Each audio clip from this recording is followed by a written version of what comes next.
வணக்கம் ஃப்ரெண்ட்ஸ், இன்னைக்கு நம்ம பார்க்க போற டாபிக் என்னன்னா டிரான்ஸ்ஃபார்மர் ரிலேட் பண்ணி சில இம்பார்ட்டன்ஸ் கொஸ்டின்ஸ் பார்க்கலாம். சிக்ஸ்த் கொஸ்டின் என்னன்னா அப்படின்னு பாத்தீங்கன்னா, கன்சிடர் த ஃபாலோயிங் ஸ்டேட்மெண்ட் கொடுத்துட்டு 4 ஸ்டேட்மெண்ட் கொடுத்துருக்காங்க.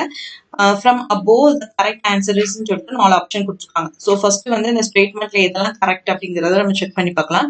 ஸோ ஃபர்ஸ்ட் ஸ்டேட்மெண்ட் என்ன கொடுத்துருக்காங்கன்னா, இந்த air core transformer are used in gate triggering circuits of thyristor கொடுத்துருக்காங்க. ஸோ நம்மளுக்கு தெரியும் ஏர்கோர் டிரான்ஸ்ஃபார்மர் அப்படின்னா என்னன்னா ஒரு நான் மேக்னெட்டிக் டிரான்ஸ்ஃபார்மர். ஸோ அது மோஸ்ட்லா எதுல யூஸ் பண்ணுவாங்க அப்படின்னு பாத்தீங்கன்னா ரேடியோ டிவைசஸ்ல தான் யூஸ் பண்ணுவாங்க. நெக்ஸ்ட் வந்து கேட் ட்ரிகரிங் சர்க்யூட்ஸ் ஆஃப் தைரிஸ்டருக்கு என்ன டிரான்ஸ்ஃபார்மர் யூஸ் பண்ணுவாங்க அப்படின்னு பாத்தீங்கன்னா பல்ஸ் டிரான்ஸ்ஃபார்மர். அப்ப இந்த ஆப்ஷன் வந்து தப்பு. செகண்ட் பாத்தீங்கன்னா cores made up of soft ferrite are used in the pulse transformer கொடுத்துருக்காங்க. ஸோ இந்த ஆப்ஷன் கரெக்ட். சரியா? கோர் வந்து பல்ஸ் டிரான்ஸ்ஃபார்மர்ல சாஃப்ட் ஃபெரைட்ல தான் யூஸ் பண்ணிருப்பாங்க. நெக்ஸ்ட் வந்து air core transformers are used in radio devices. Air core transformer வந்து ரேடியோ டிவைசஸ்ல தான் யூஸ் பண்ணிருப்பாங்க. நெக்ஸ்ட் வந்து core of powdered alloy are used in isolation transformer கொடுத்துருக்கு. So the powdered ferromagnetic alloys வந்து எங்க யூஸ் பண்ணுவாங்க அப்படின்னு பாத்தீங்கன்னா high frequency transformer especially for communication பர்பஸ்க்காண்டி யூஸ் பண்ணுவாங்க. ஸோ அப்ப இந்த ஆப்ஷனும் நம்மளுக்கு தப்பு. ஸோ ஆப்ஷன் வந்து நம்மளுக்கு வந்து ஸ்டேட்மெண்ட் படி பாத்தீங்கன்னா 2 and 3 வந்து கரெக்ட். சோ இங்க செக் பண்ணி பாருங்க 2 and 3 தான் இருக்கு. ஆப்ஷன் பி நம்மளுக்கு ஆன்சர். ரெண்டாவது கொஸ்டின், 7th கொஸ்டின் போலாம். A transformer action requires அப்படின்னு சொல்லிட்டு a constant magnetic flux, increasing magnetic flux, alternating magnetic flux, alternating electric flux கேட்டிருக்காங்க. ஸோ நம்மளுக்கு வந்து இதுதான் கன்ஸ்ட்ரக்ஷன் ஆஃப் டிரான்ஸ்ஃபார்மர் தெரியும். இதுல வந்து பாத்தீங்கன்னா இது வந்து நம்மளுக்கு பிரைமரி சைடு வோல்டேஜ் நம்ம அப்ளை பண்ணுவோம். So due to electromagnetic inductions principle மூலமா நம்மளுக்கு செகண்டரி சைட்ல வோல்டேஜ் இன்டியூஸ் ஆகும். ஓகேவா? ஸோ அந்த வோல்டேஜ் எதை பொறுத்து இன்டியூஸ்ட் ஆகும் அப்படின்னு பாத்தீங்கன்னா இந்த மேக்னெட்டிக் ஃபிளக்ஸை பொறுத்து நம்மளுக்கு அந்த வோல்டேஜ் வந்து இன்டியூஸ் ஆகும். ஓகேவா? சோ அப்ப வந்து இந்த மேக்னெட்டிக் ஃபிளக்ஸ் எப்படி கிரியேட் ஆகும்னா எதை பொறுத்து கிரியேட் ஆகும், நமக்கு பிரைமரி வோல்டேஜை பொறுத்து கிரியேட் ஆகும். அப்ப பிரைமரி வோல்டேஜ் ஆல்டர்னேட்டிங் நேச்சரா இருக்கிறதுனால நம்மளுக்கு கிரியேட் ஆகுற மேக்னெட்டிக் ஃபிளக்ஸ் எப்படி தான் இருக்கும், ஆல்டர்னேட்டிங் மேக்னெட்டிக் ஃபிளக்ஸா தான் இருக்கும். சோ ஆப்ஷன் என்னது சி, ஆல்டர்னேட்டிங் மேக்னெட்டிக் ஃபிளக்ஸ். ஓகேவா? சோ நெக்ஸ்ட் பாத்தீங்கன்னா 8th கொஸ்டின் வந்து ஒரு ப்ராப்ளம் கேட்டிருக்காங்க. 400 bar 200 volt 50 Hz transformer operates at a flux density of அப்படின்னு சொல்லிட்டு flux density ஓட வேல்யூ கொடுத்திருக்காங்க. When energized from the HV side for the transformer the linear dimensions of the core are doubled அப்படின்னு கொடுத்திருக்காங்க. while the number of turns வந்து half ஆகும்போது linear dimensions வந்து எப்படி இருக்கு, டபுள் ஆகுது on its both HV and LV sides னு கொடுத்திருக்காங்க. if the transformer is now connected to 800 volt 50 Hz on its HV side then its flux density would be ன்னு சொல்லிட்டு கேட்டிருக்காங்க. ஸோ ஃபர்ஸ்ட் பாத்தீங்கன்னா இதுக்கு வந்து நம்மளுக்கு EMF ஈக்குவேஷன் மூலமா தான் சால்வ் பண்ண முடியும். ஸோ EMF ஈக்குவேஷன் வந்து E is equal to √2 pi n pi flux அப்புறம் வந்து frequency. ஸோ இப்போ நம்ம ஃபர்ஸ்ட் டிரான்ஸ்ஃபார்மருக்கு எழுதணும்னா so E1 is equal to first டிரான்ஸ்ஃபார்மருக்கு எழுதுனால E1 is equal to √2 pi n1 flux அப்புறம் வந்து ஃப்ரீக்வன்சி இருக்கேன். இப்போ ஃபர்ஸ்ட் டிரான்ஸ்ஃபார்மர்ல பாருங்க அது வந்து 400 நான் ஏன் சப்ஸ்டியூட் பண்ணிருக்கேன் அப்படின்னு பாத்தீங்கன்னா E1க்கு பதில் அது வந்து எனர்ஜைஸ் ஃப்ரம் த HV சைடுன்னு கொடுத்துருக்காங்க. ஸோ HV சைடுனா இங்க ரெண்டு இது இருக்கு. இதுல ஹை வோல்டேஜ் சைடு வந்து 400 தான். ஸோ 400 நம்ம சப்ஸ்டியூட் பண்ணிருக்கோம். √2 pi அப்புறம் n1 அப்படியே வச்சுட்டோம். அப்புறம் பை வந்து பேஸ்ட் ஆன் ஃபிளக்ஸ் டென்சிட்டி பொறுத்த கொஸ்டின் இருக்கு. ஸோ அந்த ஃபிளக்ஸை வந்து ஃபிளக்ஸ் டென்சிட்டியில எழுதுனா flux density into area. So அந்த ஃபார்முலால சப்ஸ்டியூட் பண்ணிருக்கேன்.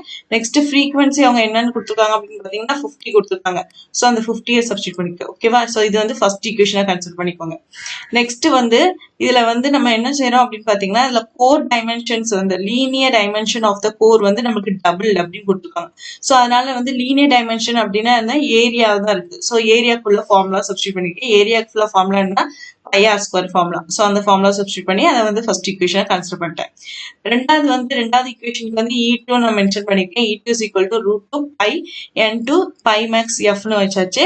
இப்போ இந்த இதுக்கு பாருங்க E2க்கு பாருங்க இதுல வந்து எனர்ஜைஸ் வந்து HV சைட்ல இருந்து எவ்வளவு வோல்டேஜ்னா 800 வோல்ட். அதனால E2க்கு பதில் 800 சப்ஸ்டியூட் பண்ணிருக்கேன்.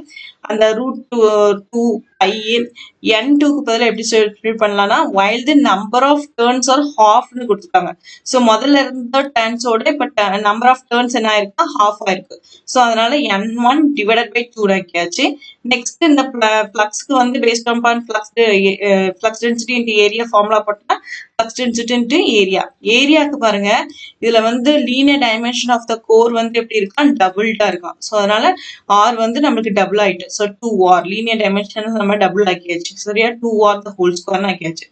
இன்டூ ஃப்ரீக்வன்சி இதுல 50 தான் கொடுத்துருக்காங்க. ஸோ அந்த 50 சப்ஸ்டிட்யூட் பண்ணிக்கோங்க. ஓகேவா. ஸோ நம்மளுக்கு ரெண்டு ஈக்குவேஷன் கிடைச்சிருச்சு. ஃபர்ஸ்ட் ஒன்னு செகண்ட் ஒன்னு டிரான்ஸ்ஃபார்மரோட ஈக்குவேஷன் கிடைச்சிச்சு. இப்போ ரெண்டு டிரான்ஸ்ஃபார்மரோட ஈக்குவேஷன் நம்ம சால்வ் பண்ணோம்னா ஃபர்ஸ்ட் ஈக்குவேஷன் இது செகண்ட் ஈக்குவேஷன். ஓகேவா. அந்த ரெண்டு ஈக்குவேஷனே நம்ம சால்வ் பண்ணுங்க. E1 டிவைடட் பை E2 போட்டு பாத்தீங்கன்னா இந்த சைடு வந்து இதுவும் கேன்சல் பண்ணிட்டு நம்மளுக்கு என்ன ஆப்ஷன் என்ன கிடைக்கும்னா 2 கிடைக்கும். ஓகேவா. இந்த சைடு இங்க பாத்தீங்கன்னா நம்மளுக்கு கான்ஸ்டன்ட் டேர்ம்ல இது பண்ணிடுங்க கேன்சல் பண்ணிங்க. √2 கேன்சல் ஆயிரும். பை கேன்சல் ஆயிரும். n1 கேன்சல் ஆயிரும்.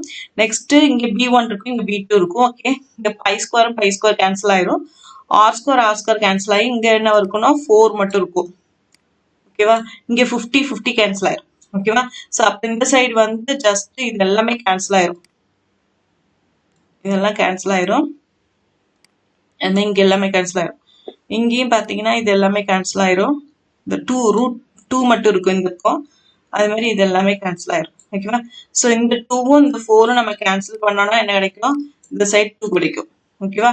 சோ இங்க ஒரு 2 இருக்கு இந்த சைடு ஒரு 2 இருக்கு. அந்த ரெண்டு 2வையும் நம்ம கேன்சல் பண்ணோம்னா நம்மளுக்கு என்ன கிடைக்கும் b1 divided by b2 is equal to 1 இருக்கும். அப்ப b1 ஈக்குவல் டு b2. ஓகேவா. சோ b1 நம்மளுக்கு என்னது 1.2 டெஸ்லா. அப்ப b2 என்னவா தான் இருக்கும் 1.2 டெஸ்லா. அப்ப ஆப்ஷன் என்னது b. ஓகேவா. சோ நெக்ஸ்ட் क्वेश्चन என்ன கொடுத்திருக்காங்கன்னா for the core type power transformer both primary and the secondary winding have circular coil sections because this section வந்து require minimum conductors materials இல்ல has the strongest mechanical shape இல்ல it easier to mount இல்ல வந்து less core materials கேட்டிருக்காங்க. So நம்மளுக்கு வந்து core type power transformerல வந்து both primary and secondary sideல வந்து circular coil section யூஸ் பண்ணிருக்காங்க. சர்க்குலர் காயில் செக்ஷன் இந்த மாதிரி இருக்கும்.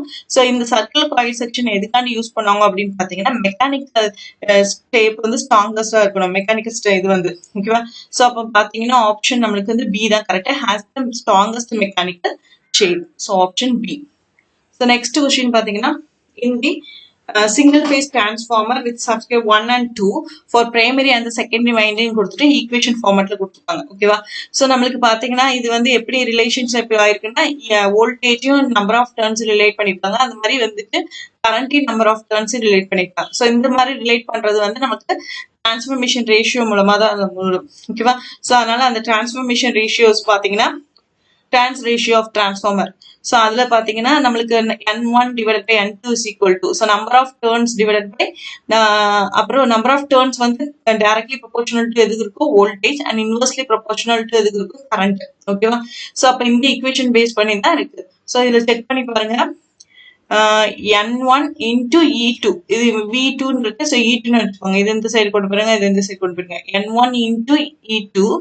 So n1 into e2 v2 is equal to v1 into n2. So நம்மளுக்கு ஆப்போசிட்டா வரும். n1 வந்து 1 இருந்தா e வந்து 2 இருக்கணும். அப்படியே ஆப்போசிட்ல இருக்கணும். So n வந்து 1 இருக்கு e வந்து 1 இருக்கும்போது n 2 இருக்கு கரெக்ட். e 2 இருக்கும்போது n 1 இருக்கு. So அப்ப இந்த இது கரெக்ட். ஓகேவா. b வந்து a ல வந்து இந்த பார்ட் வந்து கரெக்ட். இப்போ இந்த பார்ட் செக் பண்ணி பார்க்கலாம். நெக்ஸ்ட் இங்க இந்த ரிலேஷன் இதுக்கும் ரிலேஷன் பண்ணி பாருங்க. n1 i1 வரும். n2 i2. சோ ரெண்டுமே சேமா இருக்கணும். n1 i1 11 இருக்கணும் 22 இருக்கணும். இங்க பாத்தீங்கன்னா 11 22. சோ ஆப்ஷன் நமக்கு A தான் கரெக்டா இருக்கு. ஓகேவா. சோ ஆப்ஷன் A தான் answer. Okay. Thank you friends.